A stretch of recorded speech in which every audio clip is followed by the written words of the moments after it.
기드론 시내 건너편으로 가십니다. 기드론 시내는 예루살렘 성, 특히 예루살렘 성전 맞은편 언덕에 있는 그 겟세마네 동산 사이에 있는 골짜기입니다. 예수님께서 이 겟세마네 동산에서 종종 제자들과 함께 모이셨습니다.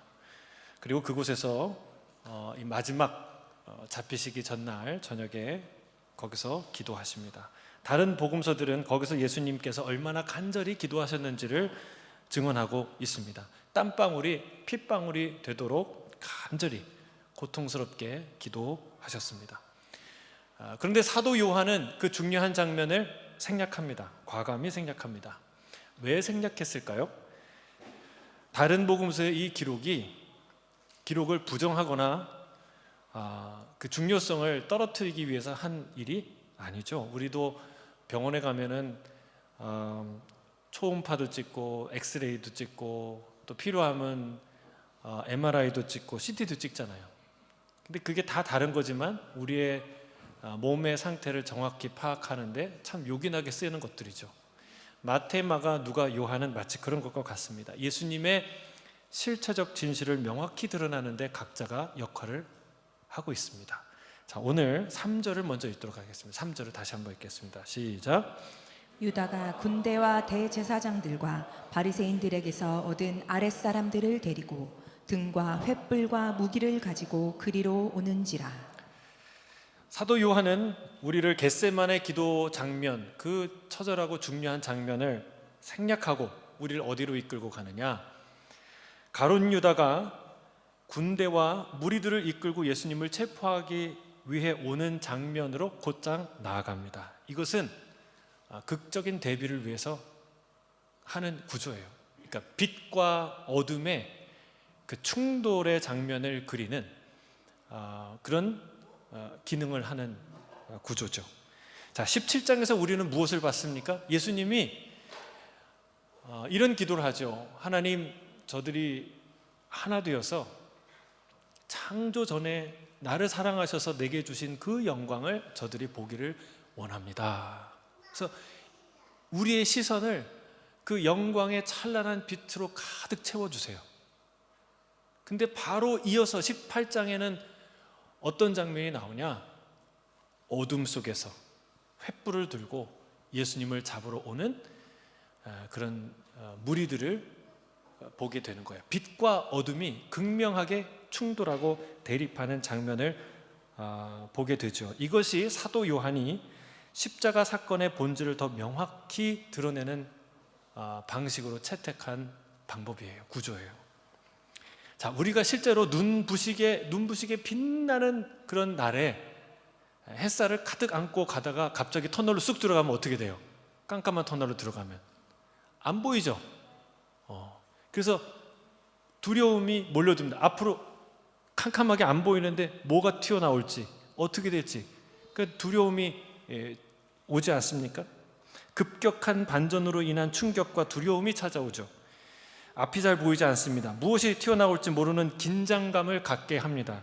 그래서 오히려 속도를 줄이고 더 운전에 집중하도록 만드는데 이 구조가 그렇다는 거예요. 갑자기 어둠이 등장합니다. 자, 3절은 매우 충격적이면서도 동시에 상징적인 장면이에요. 유다는 예수님의 제자입니다. 그냥 제자가 아니라 가장 중요한 돈꾀, 재정을 맡은 그런 신뢰할 만한 제자였어요. 마태의 증언을 따르면 예수님의 가룟 유다를 향하여 이렇게 말합니다. 친구여 라고 말합니다. 부르십니다. 예수님과 가룟 유다는 상급자와 하급자의 관계가 아니었어요.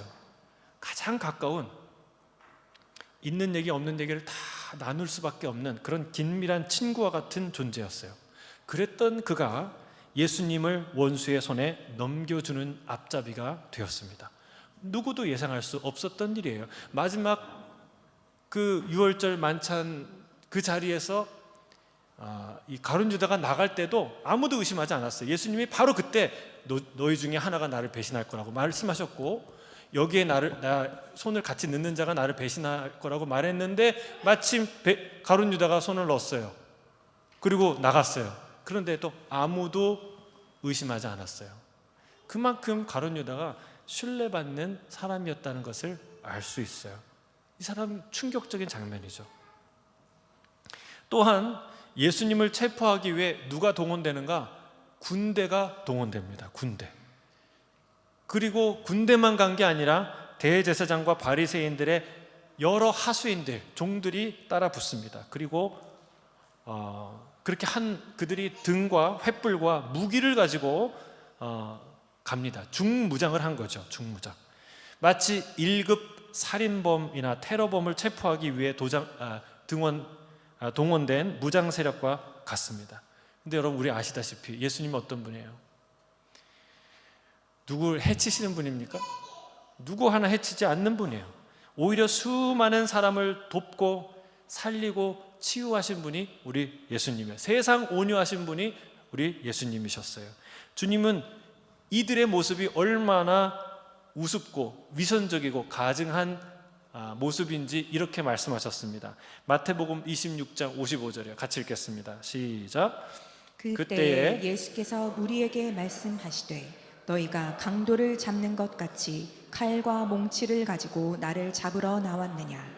내가 날마다 성전에 앉아 가르쳤으되 너희가 나를 잡지 아니하였도다. 그들은 대단한 인물을 체포하는 작전같이 요란하게 지금 오고 있는데, 마치 오랫동안 수사해도 노력해도 잡히지 않던 악명 높은 이 강도의 우두머리를 잡는 것처럼 긴급 작전을 펼치면서 찾아왔는데, 하지만 정작 예수님은 그 어떤 폭력에 가담한 일이 없고 기획한 일도 없고 그리고 충동한 일도 없으셨습니다. 더구나 매일 그들이 손만 닿으면 잡을 수 있는 성전에 매일 낮에 정기적으로 가르치고 계셨어요.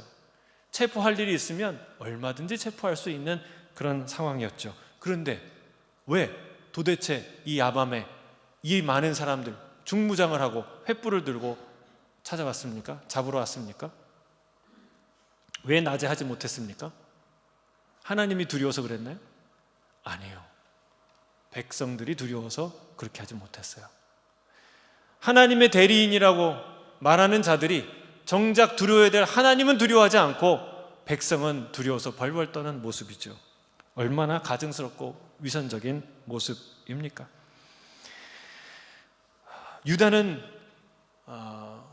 어둠 속으로 사라졌던 인물이에요. 유월절 만찬 때 예수님의 떡 한 조각을 받고 나가서 어둠 속으로 사라졌습니다. 그 유다가 다시 어둠으로부터 횃불을 들고 나타납니다. 군대와 대제사장의 하수인들을 이끌고 다시 나타납니다. 누구를 잡으려고 왔습니까? 참 빛 되신 예수 그리스도를 잡으려고 온 거예요. 4절을 같이 읽겠습니다. 4절 시작. 예수께서 그 당할 일을 다 아시고 나아가 이르시되 너희가 누구를 찾느냐. 예수님이 다 아셨다고 말씀하십니다. 다 알았다는 것은 다 보고 있었다는 거예요. 주님은 어둠 속에 계셨고 횃불을 들고 있지 않았지만 그러나 그들의 움직임을 다 파악하고 계셨다는 사실입니다. 우연히 마주친 게 아닙니다. 주께서는 잠자던 제자들을 깨우셔서 이렇게 말했습니다. 일어나 함께 가자. 보라, 나를 파는 자가 가까이 왔느니라. 주님께서 자신을 잡으러 오는 자들을 이미 보셨고 그들을 맞이하러 나가신 거예요. 여러분, 두 무리가 비교되지 않습니까? 횃불을 들었지만 여전히 어둠을 더듬고 찾아오고 있는 유다와 그 무리들. 횃불도 들지 않았지만 그러나 모든 것을 다 내다보고 아시고 계시는 참 빛 되신 예수 그리스도. 이 두 무리가, 두 존재가 극명하게 대비된다는 사실입니다. 가룟 유다와 그 무리들은 마치 대단한 권세와 힘을 가진 자들처럼 의기양양해서 출동했을 것입니다. 하지만 그들은 어둠 속에 여전히 있던 자들이고 어둠에 속한 자들이었습니다. 어둠 속에서는 여러분 누군가를 마주쳐도요, 이게 누군지 무엇인지 알까요, 모를까요? 이게 사람인지 짐승인지도 모르고 사람이면 누군지도 몰라요. 그래서 뭐가 필요해요? 횃불이 필요합니다. 그래서 그들은 횃불을 들었던 것이죠. 작은 횃불에, 등불에 의지하지 않고서는 아무것도 찾아갈 수 없는 존재가 그들이었어요. 이것은 대제사장과 종교 지도자들의 현 주소를 말하고 있습니다. 그들은 세상에 진리의 횃불을 들고 진리를 비추는 위대한 진리의 사명자라고 스스로 여기고 생각했어요. 그러나 그들이 든 횃불은 겨우 한 발자국, 몇 발자국, 겨우 몇 미터 앞을 비출 뿐입니다. 그 작은 횃불로는 진실의 전체를 비출 수 없고 그 본질을 파악조차 할 수 없는 보잘것없는 빛이라는 거예요. 그런데 그들은 그 횃불을 들고 마치 진실 전부를 아는 것처럼, 진리를 대변하는 것처럼 그들은 살아왔습니다. 그러나 이 성경은 얘기하는 거예요. 그들은 여전히 어둠에 있었고 어둠에 속한 자들이었다. 반대로 예수님은 캄캄한 어둠 속에 계셨어요. 그러나 모든 것을 알고 계셨습니다. 작은 횃불 따위가 아니라 마치 거대한 태양이 솟아있는 대낮처럼 주님은 이리저리 갈팡질팡 우왕좌왕하지 않으시고 대낮처럼 당당히 대담히 행동하십니다. 주님은 자신을 잡으러 오는 무리들을 다 보셨고 그들이 어디로 오는지 아셨고 그리고 그곳으로 주님이 스스로 나아가십니다. 여러분, 이게 어떻게 가능한 일입니까? 예수님이 야간 투시경을 쓰셨나요? 제자들한테 하나씩 나눠주셨나요? 너도 한번 써봐라, 이거 좋다. 여러분, 우리 주님은 등불도 횃불도 야간 투시경도 다 필요 없으신 분인 줄 믿습니다. 요한계시록의 말대로 해와 달이 쓸데없다. 왜? 그분은 빛 자체시니까, 세상에 오신 참 빛이니까, 모든 것을 비추시고 모든 것을 아시는 분이니까. 할렐루야. 여러분, 어둠이 빛을 가둘 수 있습니까? 빛이 어둠에 사로잡힐 수 있나요? 불가능한 일입니다. 저들은 장님처럼 어둠을 더듬으며 나아왔지만 주님은 밝은 대낮처럼 더듬지 않고 당당히 걸어 나아가십니다. 저들은 안내자와 앞잡이를 두지 않고는 주님을 찾을 수 없지만, 찾아도 분별할 수 없지만, 그러나 주님은 홀로 안내자가 되어 주셔서 모든 제자들을 이끌고 그들 앞에 당당히 나아가십니다. 그리고 그들에게 먼저 물으십니다. 뭐라고 하십니까? 너희가 누구를 찾느냐? 그리고 깜짝 놀랄 일이 일어납니다. 자, 5절 6절 말씀에 같이 읽겠습니다. 시작. 대답하되 나사렛 예수라 하거늘 이르시되 내가 그니라 하시니라. 그를 파는 유다도 그들과 함께 섰더라. 예수께서 그들에게 내가 그니라 하실 때에 그들이 물러가서 땅에 엎드러지는지라. 그들이 나사렛 예수를 찾습니다. 그러니까 내가 그니라 하니까 이 사람들이 어떻게 됐어요? 뒤로 물러가 엎드러졌다. 여러분, 그냥 뒤로 몇 걸음 해서 이렇게 싹 엎어졌을까요? 이게 무슨 표현이에요? 나가 떨어졌다는 거예요. 마치 마동석에게 맞은 악당이 저기 몇 미터 몇십 미터 날아가서 쓰러지는 것처럼 그런 일이 일어났다는 거예요. 지진이 일어난 것도 아니고 예수님이 장풍을 쏜 것도 아닌데, 그런데 한마디 말씀하셨는데 이 군사들이, 이 대제사장의 졸개들이 어떻게 해요? 뒤로 나가 떨어졌다는 거예요. 도대체 이런 일이 어떻게 일어났는가? 요한복음에만 이 장면을 묘사하고 있습니다. 첫 번째 이유는 사실 이 상황 자체가 충격적인 상황이에요. 그들이 수많은 죄인들을 체포하고 수많은 적들과 싸워서 포로를 잡았겠지만 이런 일은 난생 처음 겪는 거예요. 여러분, 이렇게 포로로 잡힌 애 당당한 사람 있습니까? 여러분, 경찰이요, 제가 죄 하나 안 지어도 경찰이 지나가기만 해도, 아니 경찰이 딱 서서 나를 보기만 해도 오금이 저리고 내가 뭘 잘못했나? 그러지 않습니까? 안 그러세요? 경찰은 잘 안 만나고 싶잖아요, 이렇게. 근데 경찰들이, 나는 이 군인들이 나를 잡으러 와요. 그럼 어떡합니까? 잡으러 오는데 죄를 안 짓더라도 도망가고 싶죠. 피하고 싶죠. 거긴 어둠 속이었어요. 예수님이 그들이 오는 걸 알고 계셨어요. 어둠은 가장 피하기 쉬운 데예요. 그러니까 슬며시 다른 데로 가면 돼요. 그들이 오는 방향 반대 방향으로 가시면 잡힐 일이 없어요. 그런데 그가 어둠 속에서 자신들을 향해 찾아왔고, 그리고 그가 물었고, 그가 그 물음에 난 아닌데요, 그 사람 저쪽으로 가던데요, 이렇게 하지 않고 내가 그 사람이라고 말하는 거예요. 이런 사람은 본 적이 없는 거예요. 이렇게 당당한 사람은 세상에서 보지 못했던 거예요. 그런데 이들이 뒤로 나가 떨어진 거는 단지 그런 인간적인 측면, 인간적인 놀라움뿐만이 아니었어요. 내가 그니라는 이 말씀은 예수님의 신성, 예수님의 하나님 되심을 암시하는 중요한 의미를 선포하는 말씀이기 때문에 그렇습니다. 사도 요한은 이 요한복음에서 예수님이 친히 자기를 계시하는 그 7가지 선언을 해요. I am, 에고 에이미라는 형식을 통해서 나는 무엇이다 라고 7가지를 선포합니다. 여러분 기억나시는 거 있어요? 한번 7가지 한번 생각해 보세요. 오늘 마침 책상에 있는데 한번 써볼까요? 시험 볼까요? 몇 가지? 네? 첫 번째, 나는 생명의 떡이다. 두 번째, 나는 뭐였죠? 네? 왜 갑자기 생각나지? 세상의 빛이다. 그 다음에 세 번째는 나는 양의 문이다. 그 다음에 나는 선한 목자다. 나는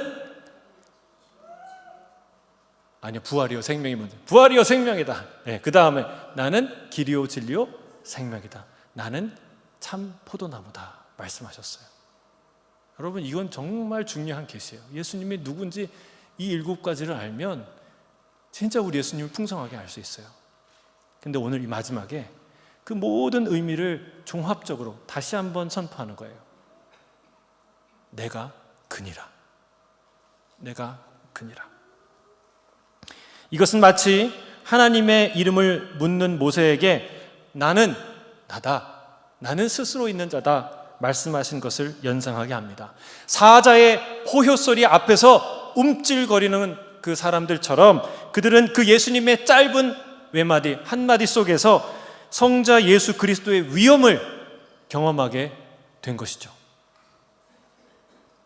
여러분 요즘 우리가 그 에스겔을 큐티하지 않습니까?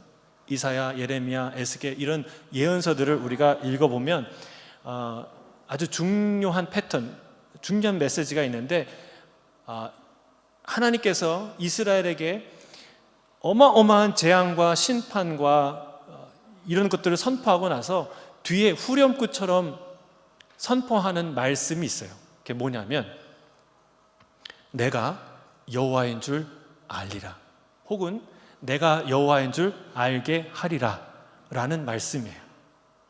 여러분 이게 무슨 뜻입니까? 그 심판을 왜 내리신다는 뜻이에요? 내가 하나님이 여호와이신 줄, 여호와가 하나님이신 줄 알게 하려고 그 일을, 그 고난을, 그 어려움을, 그 재앙을 내리신다는 거예요. 이건 또 하나 더 가서 이 재앙과 이 심판이 왜 내린다는 거예요? 그걸 몰라서 이 재앙과 심판을 맞는다는 거예요. 여러분 우리가 왜 죽는지 아세요? 왜 망하는지 아세요? 전염병과 질병 때문에 죽는 게 아니고 하나님을 몰라서 죽는 거예요. 여러분 우리가 기근과 전쟁 때문에 죽는 게 아니라 하나님을 몰라서 기근과 전쟁을 경험하게 되는 거예요. 이게 하나님을 아는 것이 얼마나 중요한 일인가.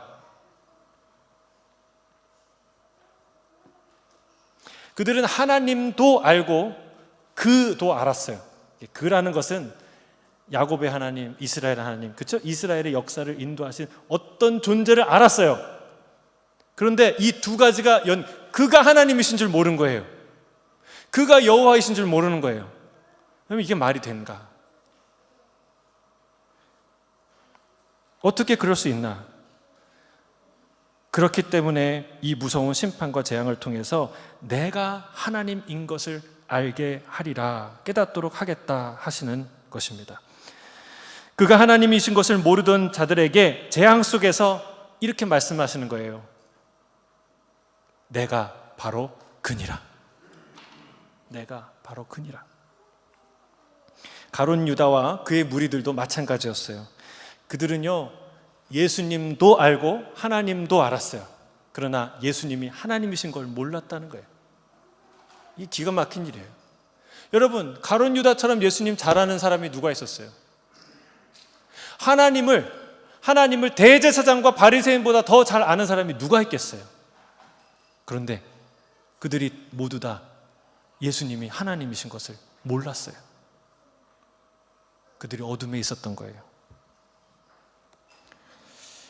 또 앞으로 조금 이제 우리가 보게 되면 빌라도의 신문을 받을 때 빌라도가 뭐라고 물어요?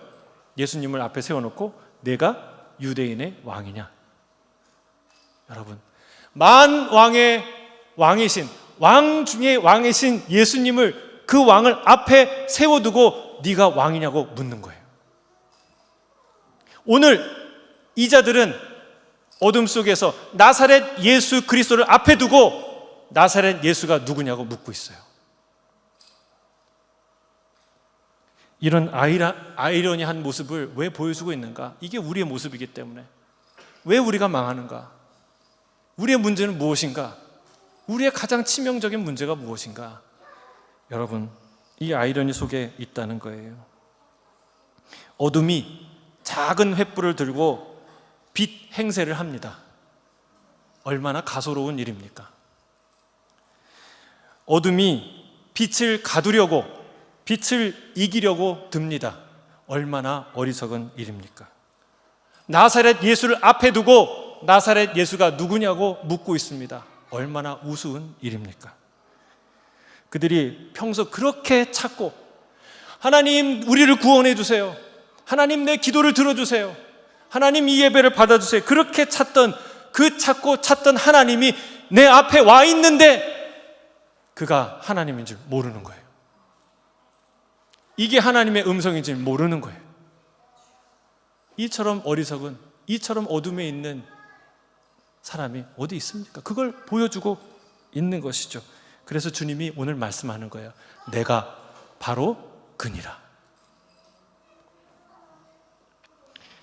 그들이 왜 망하는지 보여줍니다. 그가 하나님이신 줄 알지 못해서 망하는 거예요. 이스라엘은 그걸 몰랐어요. 입으로는 하나님 입에 달고 다녔지만 정작 여호와가, 그가 하나님이신 줄 몰랐던 거예요. 그들에게 진짜 하나님은 돈이었어요.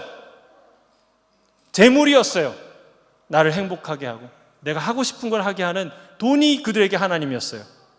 쾌락이 하나님이었어요. 내게 기쁨을 주는 쾌락, 그게 그들의 가치였어요. 세상을 쥐락펴락하게 하는 권세가 하나님이었어요. 그가 하나님이 아니었다는 거예요. 세상에서 말하는 그 하나님, 아브라함의 하나님, 이삭의 하나님, 이스라엘의 하나님이 바로 그 전능하신 하나님이라는 사실을 몰랐던 것입니다. 머리로 알았지만 실제로는 알지 못했습니다. 참 빛이신 하나님, 성자 예수님이 눈앞에 있었지만 그들은 그가 하나님이신 줄 까맣게 알지 못했습니다. 그래서 망하게 된 거예요. 사랑하는 성도 여러분, 고난 중에 계십니까? 또 고난 중에 계신 분들이 곁에 있습니까? 그 고난 중에서 주님이 이렇게 말하는 거예요. 내가 바로 그니라. 생각해 보세요. 내가 아프지 않았다면, 내가 연약하지 않았다면, 내가 지금까지 잘 나갔다면, 여러분, 이토록 이 어려움을 겪지 않았다면 정말 우리는 주님을 찾았을까요? 만났을까요? 그걸 알았을까요? 그렇지 않습니다. 저 대제사장과 잘 나가는 바리새인들처럼 작은 횃불을 들고는 마치 스스로 세상 전부를 밝힐 수 있는 진리의 빛인 양 착각하며 살았을 것입니다. 예수님이 그리스도이신 것을 아는 것은 너무나 중요합니다. 이스라엘의 하나님이 여호와시고 그가 참 하나님이신 것을 아는 것은 너무나 중요합니다. 여러분, 누군가의 말처럼 고난은 고난은 하나님의 확성기라고, 내가 여기 있다, 내가 바로 그다 라고 말씀하시는 도구라는 거예요. 주님의 음성을 듣고 뒤로 물러가 쓰러지는 그런 충격과 감동과 깨달음을 경험하는 저와 여러분이 되시기를 주의 이름 축복합니다. 우리 모두에게 말씀하세요. 주님이 내가 바로 그니라. 자, 7절부터 9절까지 읽겠습니다. 시작. 이에 다시 누구를 찾느냐고 물으신대 그들이 말하되 나사렛 예수라 하거늘 예수께서 대답하시되 너희에게 내가 그니라 하였으니 나를 찾거든 이 사람들이 가는 것은 용납하라 하시니 이는 아버지께서 내게 주신 자 중에서 하나도 잃지 아니하였사옵나이다 하신 말씀을 응하게 하려 함이로라. 예수님께서 제자들을 가게 하라라고 말씀하십니다. 주님은 자신의 안위를 위해 부하를 방패 삼는 분이 아닙니다. 세상의 군대는 장군을, 지휘관을 보호하기 위해 밑에 이제 군인들을 방패로 삼죠. 그러나 우리 하나님은 그런 분이 아니에요. 우리 주님은 그런 분이 아니에요.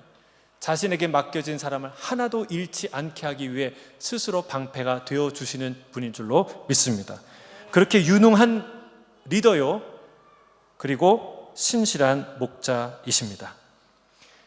그렇다면 이들을 왜 그런 위험한 장소에 데리고 갔냐는 거예요. 그냥 야, 내가 앞으로 어려운 일이 있을 텐데 내가 다 당할 테니까 너희들은 그냥 다락방에 가 있어 이러면 될 텐데 왜 거기까지 데려가셨을까요? 거기는 중요한 이유가 있습니다. 첫 번째 이유는 그들을 증인 삼고자 데려가신 거예요. 십자가의 생생한 증언자로 저들을 부르신 것입니다. 만약 그들이 이 현장에 없었다면 예수님의 체포는 체포하는 자들로 인해서 각색되고 말았을 거예요. 이 예수님의 당당하고 위풍당당하고 이렇게 멋있는 선포와 이 말들은요 하나도 기억되지 않고 예수님은 초라하게 비굴하게 굴욕적으로 체포당했다고 소문이 났을 거예요. 전해졌을 거예요. 그러나 그 11명의 제자들의 참여와 증언을 통해서 그 예수님의 이 위풍당당한 체포 장면이, 그 증언이 영원히 또렷이 박제되는 것이죠. 두 번째 이유가 있습니다. 두 번째 목적은 제자들의 실패예요. 제자들의 실패. 그들은 다 예수님을 위해 목숨을 버리겠다고 각오한 자들이에요. 맹세한 자들이에요. 모두가 다 줄을 버려도 나만큼은 예수님을 버리지 않겠다 결단했던 사람들이에요. 그런데 바로 이 순간 그들은 그 맹세를 하나도 지키지 못합니다. 모두 다 걸음아 나 살려라 다 뺑소니 치고 다 도망가기 바빴습니다. 만약에 여러분 그 11명의 제자 중에 현장에 없었던 한 제자가 있었으면 그가 뭐라고 했을까요? 나중에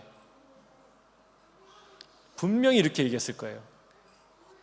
내가 그 자리에 있었으면 예수님이 그렇게 허무하게 잡히는 일은 없었을 거야. 그렇지 않겠습니까? 너희들 거기서 뭐 했어? 왜 다 도망가고 그랬어? 이렇게 이빨은 얘기했을 거예요. 그렇지 않겠습니까? 우리가 다 그래요. 현장에 없었으면 그랬을 거예요. 반드시 그랬을 거예요. 근데 주님이 그들을 다 현장에 끌어모음으로 그런 일을 차단한 거예요.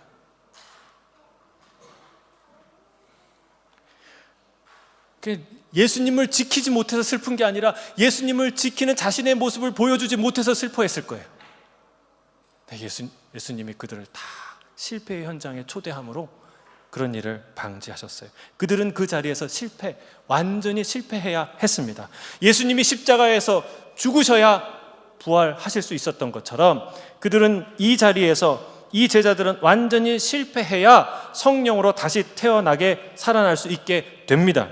이 현장에 있었다는 이유, 이거 하나만으로 그들 중에 누구도 자신의 의의를 드러낼 수 있는 사람이 아무도 없게 되었어요. 나는 예수님을 지킨 사람이야, 나는 한다면 하는 사람이야, 이런 말을 아무도 할 수 없었어요. 왜? 그 자리에서 모두 완전히 실패했기 때문에 그렇습니다. 우리의 의는 주 앞에서 완전히 죽어야 될 줄 믿습니다. 완전히 죽어야 돼요. 근데 이 위기의 순간에도 그냥 꿈틀꿈틀거리고 살려고 하는 본능이 이제 베드로를 통해서 나타나요. 자, 베드로의 이야기를 10절 11절에 같이 읽겠습니다. 시작. 이에 시몬 베드로가 칼을 가졌는데 그것을 빼어 대제사장의 종을 쳐서 오른편 귀를 베어버리니 그 종의 이름은 말고라. 예수께서 베드로더러 이르시되 칼을 칼집에 꽂으라. 아버지께서 주신 잔을 내가 마시지 아니하겠느냐 하시니라. 자, 예수님이 위기에 처한 것을 보고 베드로가 칼을 빼서 휘두릅니다. 그리고 대제사장의 종 말고의 오른편 귀를 뱁니다. 그러니까 이게 베드로가 칼을 제법 썼던 것 같아요. 좀 실력이 있었어요. 그리고 이 대제사장의 종이라고 말하는 것은 그냥 말 그대로 종 중에 하나가 아니라 대제사장의 명을 받은, 이 작전에 아주 중요한 역할을 하는 그런 종을 뜻하는 거예요. 말고라는 이름이 등장할 정도로 이 사람은 지명도가 있는 사람이에요. 그러니까 그 사람의 귀를 잘랐다는 것은 베드로가 전략적으로 대상을 잘 선정했고, 그리고 칼을 휘둘러서 그의 귀를 잘랐다는 것은 굉장한 성과를 올렸다는 뜻이죠. 잘한 거예요. 전쟁의 싸움의 입장에서 보면. 그러면 예수님으로부터 잘했다, 수고했다, 이런 칭찬을 받지 않아도 적어도 예수님이 피할 줄 알았죠. 근데 예수님이 피하지 않는 거예요. 미동도 하지 않는 거예요.